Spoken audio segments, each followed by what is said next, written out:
بسم اللہ الرحمن الرحیم۔ میری شادی ایک بہت ہی امیر خاندان میں ہوئی تھی۔ میں اس وجہ سے بھی خوش تھی کہ ساری زندگی میں نے حسرتیں پالتے پالتے گزاری تھی۔ مجھے پیسے کی قدر اور اہمیت کا اندازہ تھا۔ ہم نے اماں ابا سے ہمیشہ 2 روپے کے لیے مار کھائی تھی۔ جب میری شادی اتنے امیر گھرانے میں ہوئی تھی تو میں نے کچھ نہیں پوچھا کہ شادی کس سے کروائی جا رہی ہے۔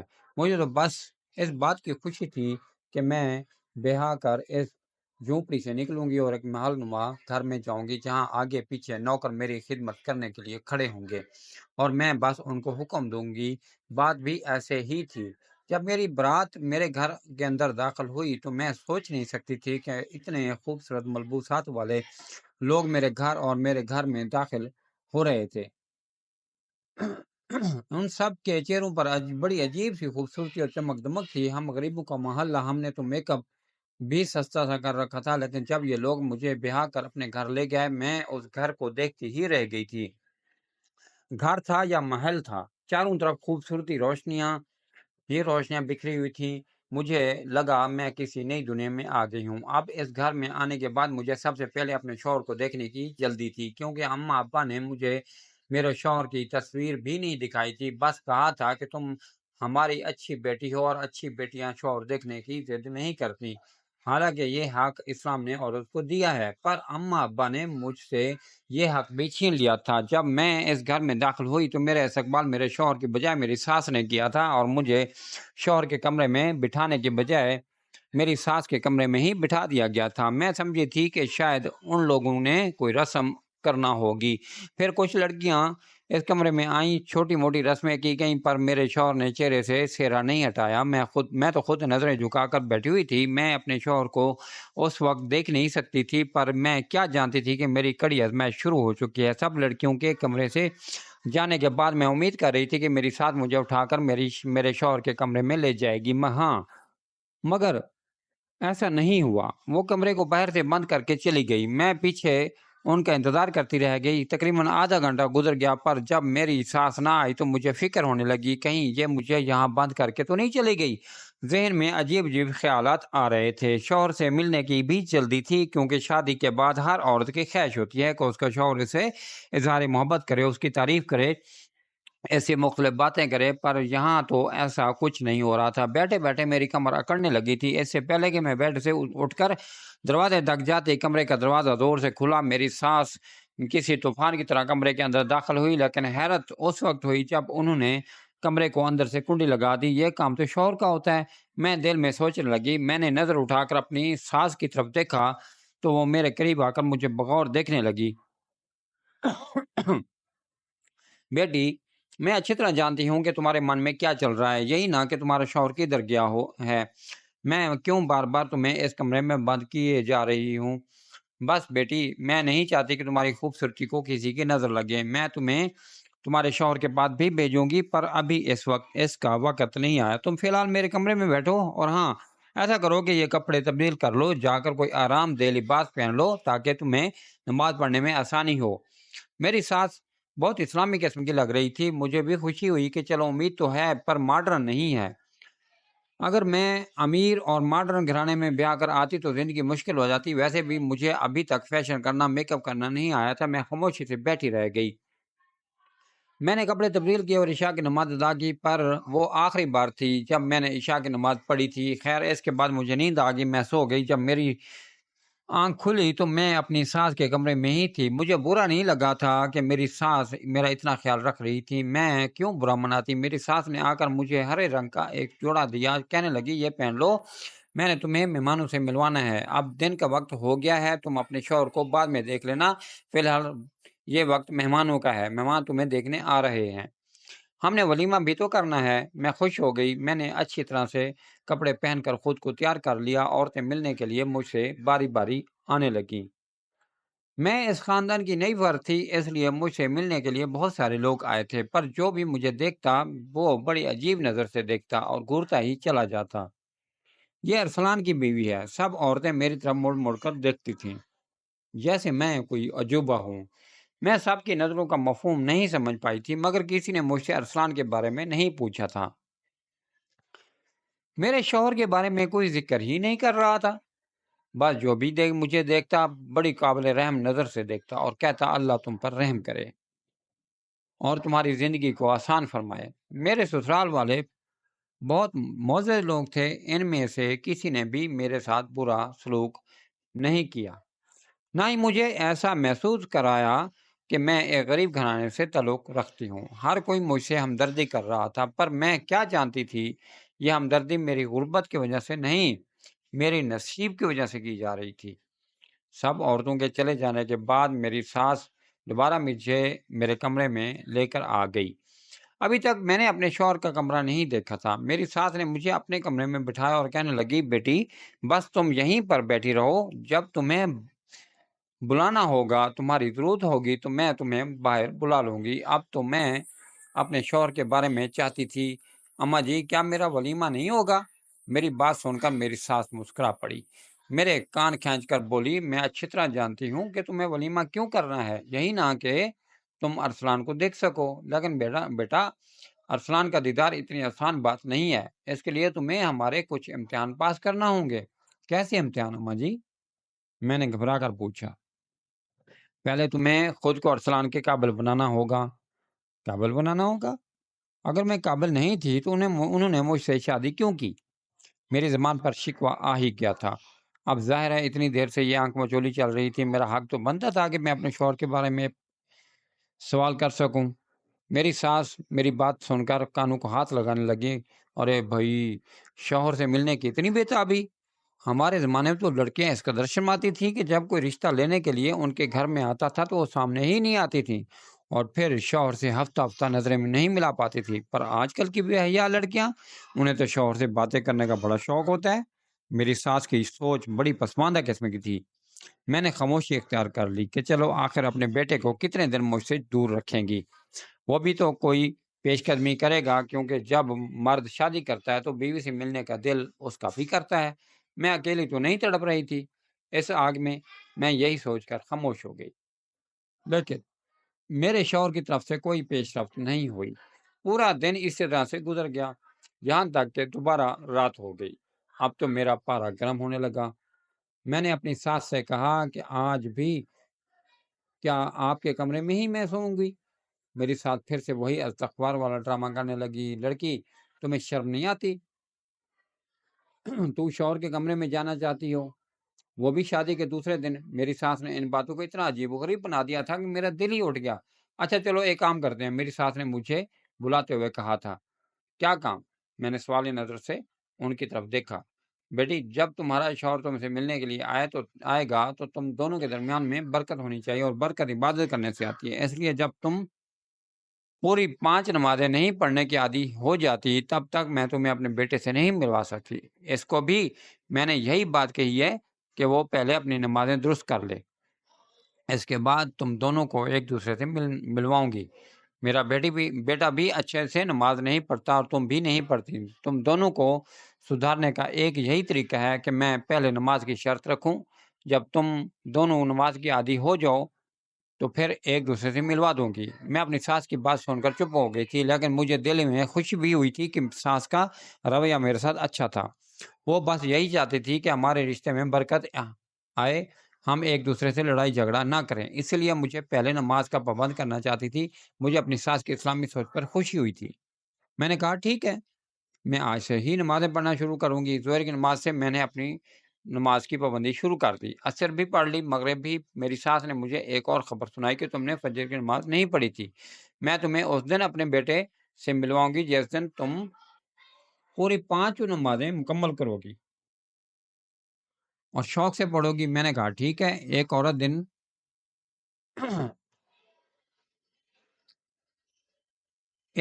اگلے دن میں فجر کے وقت ہی اٹھ گئی تھی۔ میں نے اچھے سے نماز پڑھی اور قرآن پاک کی تلاوت بھی کی۔ میری ساتھ مجھے دیکھ کر خوش ہو گئی، بولی بیٹی اللہ تمہارے دل کو نرم کرے اور میرے بیٹے کے بارے میں تمہارے دل میں محبت پیدا کرے۔ میں ساس کو کیسے بتاتی کہ محبت مجھے نکاح کے وقت ہی ہو گئی تھی، اب میں اس سے ملنا چاہتی تھی۔ مغرب کی نماز پڑھنے کے بعد میری بے چینی عروج پر تھی۔ میں اپنے شوہر کا سوچ کر خوش ہو رہی تھی کہ وہ کیسا بولتا ہوگا، کیسا دکھتا ہوگا، مجھ سے کیا باتیں کرے گا، ہماری نئی زندگی کتنی حسین ہوگی۔ یہی کچھ سوچتے سوچتے میں مسکرا پڑی۔ میری ساس کمرے میں داخل ہوئی اور کہنے لگی بیٹی جب تک تم عشاء کی نماز نہیں پڑھو گی تب تک تو میں تمہیں اپنے بیٹے سے نہیں ملواؤں گی۔ سو آج حسین خیالوں میں رہنے کی بجائے اچھا ہے تم سب سے پہلے عشاء کی نماز مکمل کر لو، پھر ہی میں تمہیں ارسلان کے پاس بھیجوں گی۔ اور ہاں، یہ تم کیسی چادر لے کر نماز پڑھ رہی ہو؟ بیٹا یہ تو بڑی باریک ہے، یہ لو، میں سفید دوپٹہ اپنے اوپر رکھ لو اور اس میں نماز پڑھا کرو، یہ ہمیشہ تمہارے کام آئے گا، بڑا ہی برکت والا دوپٹہ ہے۔ تم اسے پہنو گی تو تمہیں خود احساس ہوگا کہ اس میں ایک عجیب سا سحر ہے۔ عشاء کے اذان ہونے میں تقریباً 10-20 منٹ رہ گئے تھے۔ میں نے کھانا کھایا، پھر وہی چادر اوڑھ کر نماز پڑھنے کے لیے کھڑی ہو گئی۔ مجھے اس چادر سے ہلکی ہلکی خوشبو آ رہی تھی۔ خوشبو بہت ہی مشہور کون تھی میں خوشبو بہت ہی مسحور کن تھی۔ میں اس خوشبو کو سونگھنے لگی۔ میں ایسی مدہوش ہوئی کہ مجھے اپنے ارد گرد کی خبر ہی نہ رہی۔ تھوڑی دیر کے بعد میرا وجود ڈھیلا پڑ چکا تھا، میری آنکھوں پر نیند سی طاری ہونے لگی، مجھے ہوش ہی نہ رہا کہ کیا ہو رہا ہے۔ پھر پوری رات اسی کشمکش میں گزر گئی کہ میں سو رہی ہوں یا جاگ رہی ہوں، یہاں تک کہ صبح میری آنکھ کھلی، نہ میری نیند پوری ہوئی تھی اور نہ مجھ میں تازگی آئی تھی۔ عجیب سی تھکاوٹ تھی جس نے مجھے گھیر رکھا تھا۔ میں بہت عجیب محسوس کر رہی تھی، طبیعت بوجھل تھی اور سر میں درد تھا۔ میری ساتھ اٹھ کر میرے کمرے میں آ گئی، میرے سامنے دودھ کا گلاس رکھا اور بولی، لو بیٹی دودھ پی لو، تم بہت تھک گئی ہوگی، تم نے ساری رات عبادت جو کی ہے۔ نہیں اماں جی، میں نے کہاں عبادت کی، عشاء کی نماز بھی مجھ سے نہیں پڑھی گئی۔ اسی وقت مجھے نیند آ گئی تھی۔ او ہو بیٹی یہ کیا کر دیا، اب تو میں تمہیں آج بھی ارسلان سے ملوانے سے رہی۔ یہ کہہ کر ساس نے میرے سر پر ایک اور بم گرا دیا تھا۔ اب کیا میں اپنے شوہر سے ملنے کے لیے ساری زندگی ایسی ترستی رہوں گی؟ میری بات پر زور سے کہا لگا کر ہنس پڑی۔ نہیں بیٹی، میں نے یہ کب کہا کہ تم تڑپتی رہو گی؟ بس آج کی تم نمازیں مکمل کر لینا، اس کے بعد میں تمہیں عشاء کی نماز کے فوراً بعد ارسلان کے پاس لے جاؤں گی۔ کیا ان کا دل نہیں کہتا مجھ سے ملنے کو؟ میں نے پوچھا تو ساس ہنس پڑی۔ ارے وہ تو دن رات میرا دماغ کھاتا ہے کہ عظمیٰ سے ملواؤ، لیکن نہیں بیٹی، جب تک تم دونوں نماز نہیں پڑھ لیتے تب تک میں تمہیں ارسلان سے نہیں ملوا سکتے۔ میں ساس کی بات سن کر خاموش ہو گئی۔ آج تو میرا نمازیں پڑھنے کا بھی دل نہیں کر رہا تھا، کیونکہ 3 دن ہو گئے تھے اور میں نے اپنے شوہر کو دیکھا ہی نہیں تھا۔ پر پھر ایک عجیب سلسلہ شروع ہو گیا۔ میں 5 نمازیں پڑھنے کی کوشش کرتی، لیکن مغرب کے بعد میری ساس میرے کمرے میں آ جاتی، کہتی کہ بیٹی آج میں تمہارے لیے کوئی نئی چیز کھانے کو لائی ہوں، تم یہ کھا لو، تمہیں بہت اچھا محسوس ہوگا۔ میں اپنی ساس کی بات مان لیتی اور وہ چیز کھا لیتی، کبھی کھجور، کبھی دودھ کی پیالی تو کبھی کچھ، لیکن اس کے بعد مجھے غنودگی چھا جاتی اور میں سو جاتی۔ پر آج میں نے سوچ لیا تھا کہ میں اپنی ساس کی دی ہوئی کسی چیز کو منہ نہیں لگاؤں گی۔ ساس مغرب کے فوراً بعد تازہ پھل لے کر میرے کمرے میں آئی اور کہنے لگی، بیٹی میں تمہارے لیے موسمی پھل لے کر آئی ہوں، کھاؤ گی تو تمہارے جسم میں جان پڑ جائے گی۔ میں نے فروٹ کی طرف دیکھا بھی نہیں۔ اماں جی آج بالکل طبیعت ٹھیک نہیں ہے، کچھ کھانے کی بس لے جائیں، میں نماز پڑھنے جاتی ہوں، ابھی عشاء کا وقت ہی آنے والا تھا۔ میں تقریباً 1 ہفتے سے کوشش کر رہی تھی کہ میں عشاء کی نماز پورے طریقے سے پڑھ سکوں، پر آج بھی ایسا ممکن نہیں ہو پایا تھا۔ میری ساس میرے پاس آ کر مجھے کہنے لگی کہ تم یہ پھل کھا لو، میں نے انکار کر دیا۔ میری ساس مجھے گھور کر چلی گئی۔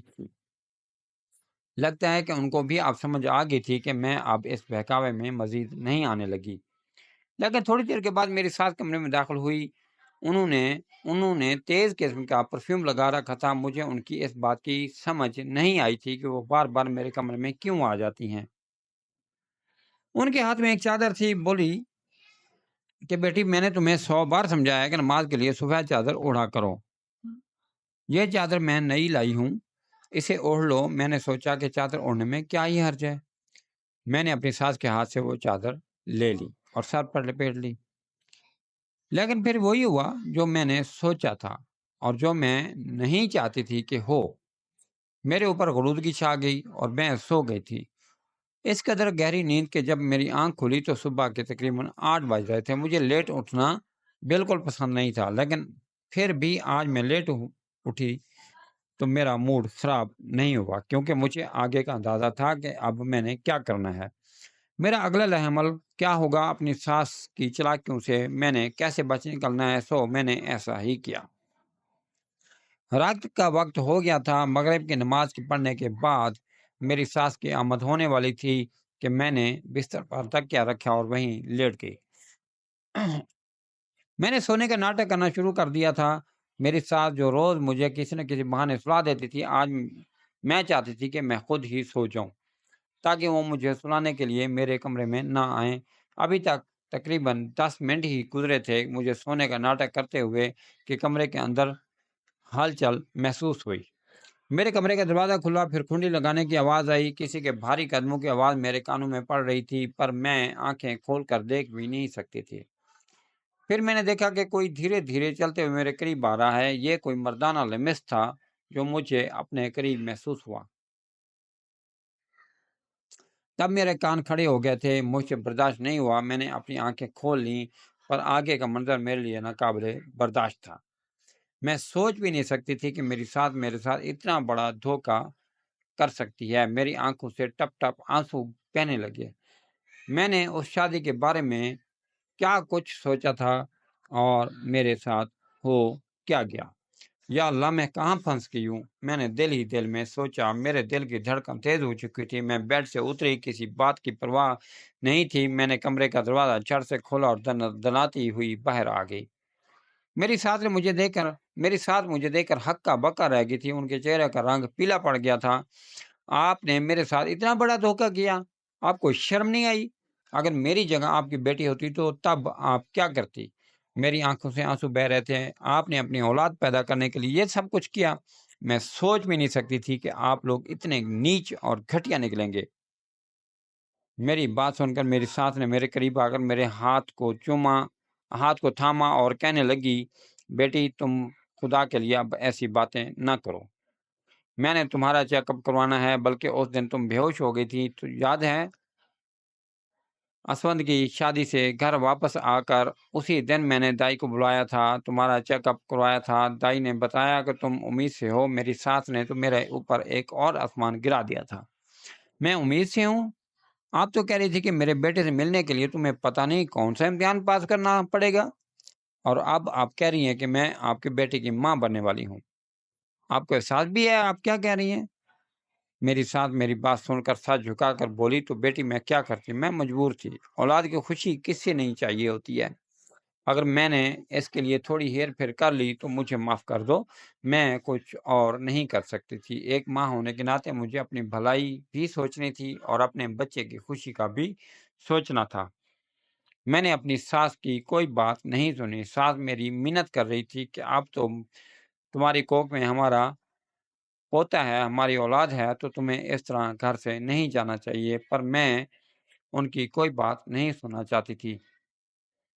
اتنے بڑے دھوکے کے بعد میں اس گھر میں رہتی، میں نے اپنے کمرے کو بند کر دیا تھا۔ اب میں نے اپنا سامان پیک کیا اور سیدھا اپنے اماں ابا کے گھر آ گئی۔ اماں ابا کو بھی میں نے ساری کہانی سنائی۔ اماں میری بات سن کر ہکا بکا رہ گئی، بولی کہ بیٹی ہمیں معاف کر دو، ہمیں یہ سب پتا تھا، لیکن ہم نے تم سے جان بوجھ کر چھپائی۔ میں سوچ نہیں سکتی اماں کہ آپ لوگ میرے ساتھ اتنا بڑا دھوکہ کریں گے۔ میں رونے لگی تو اماں نے میرا ہاتھ تھام لیا، بیٹی ہمیں معاف کر دو، ہم مجبور تھے۔ تمہیں تو پتہ ہے کہ بیٹیوں کے ماں باپ ہمیشہ کتنے مجبور ہوتے ہیں، آپ مجبور نہیں تھے، آپ لالچی تھے۔ میری بات سن کر ابا رونے لگے تھے۔ اب مجھے ان کو بھی اس طرح کہنا اچھا تو نہیں لگ رہا تھا، لیکن میں کیا کرتی؟ میرے ساتھ اتنا بڑا دھوکہ ہوا تھا، لیکن پھر اگلے ہی دن ایک اور واقعہ ہو گیا۔ گھر کے دروازے پر دستک ہوئی۔ میری بڑی بہن گھر کے باہر کھڑی ہوئی تھی۔ اس کا حلیہ دیکھ کر لگ رہا تھا کہ وہ بھی اپنے شوہر سے لڑ کر آئی ہے۔ یہ سب دیکھتے ہی میرا دل بیٹھنے لگا۔ میں نے اپنی بہن سے کہا، کیا تمہیں بھی اپنے گھر میں سکون نہیں ملتا؟ بولی کہ جب تم کو نہیں تو مجھے کیسے ہو سکتا ہے؟ تم اتنے امیر گھر میں بیاہ کر گئی پھر بھی خوش نہیں ہے، تو میں کیسے خوش رہ سکتی ہوں؟ میری بڑی بہن بھی گھر آ کر بیٹھ کے اب مجھے لگنے لگا کہ میں اپنے ماں باپ پر ظلم کر رہی ہوں۔ اگر میرا شوہر بدصورت ہے تو کیا ہوا؟ مجھے اس کی صورت دیکھ کر ڈر تو بہت لگا تھا۔ میں بے ہوش ہوتے ہوتے بچی تھی۔ یہی بات میرے ماں باپ کی نے بھی مجھ سے چھپائی تھی، لیکن کیا کر سکتے تھے؟ ماں باپ کی بھی مجبوری تھی اور میری ساس کی بھی مجبوری تھی۔ وہ بھی اپنے بیٹے کی خوشی کی وجہ سے خاموش رہیں۔ یہ بات ان کو ان کے بیٹے نے ہی کہی تھی کہ وہ اس کی صورت کو مجھ سے چھپا کر رکھیں، ورنہ وہ میرا سامنا نہیں کر سکے گی۔ لڑکیاں تو نام ہی مجبوری کا ہے۔ میں اب اپنے اماں ابا کی وجہ سے آج بھی بہت مجبور ہو گئی تھی، اور اپنے شوہر کی چیچک زدہ چہرے کو بھی قبول کرنے پر مجبور ہو گئی تھی۔ میں نے اپنا سامان باندھ لیا اور واپس اپنے سسرال آ گئی تھی، جہاں میرا شوہر اور میری ساتھ میرا انتظار کر رہے تھے۔ میرے شوہر کا سر میرے سامنے جھکا ہوا تھا، وہ بھی مجھ سے معافیا مانگ رہا تھا۔ مجھے معاف کر دو اسما، میں نے تمہارے ساتھ بہت برا کیا، تمہیں دھوکہ دیا، تمہاری امیدوں اور خوابوں کو توڑا، لیکن یقین کرو میں دل کا بہت اچھا ہوں، تم جیسا کہو گی میں ویسا ہی کروں گا۔ اپنے شوہر کی بات سن کر میں خاموش ہو گئی تھی۔ اب وہ جیسا بھی تھا میرا شوہر تھا، اور مجھے اس کے ساتھ زندگی گزارنی تھی، سو میں نے ہمیشہ کے لیے زندگی کے ساتھ سمجھوتا کر لیا۔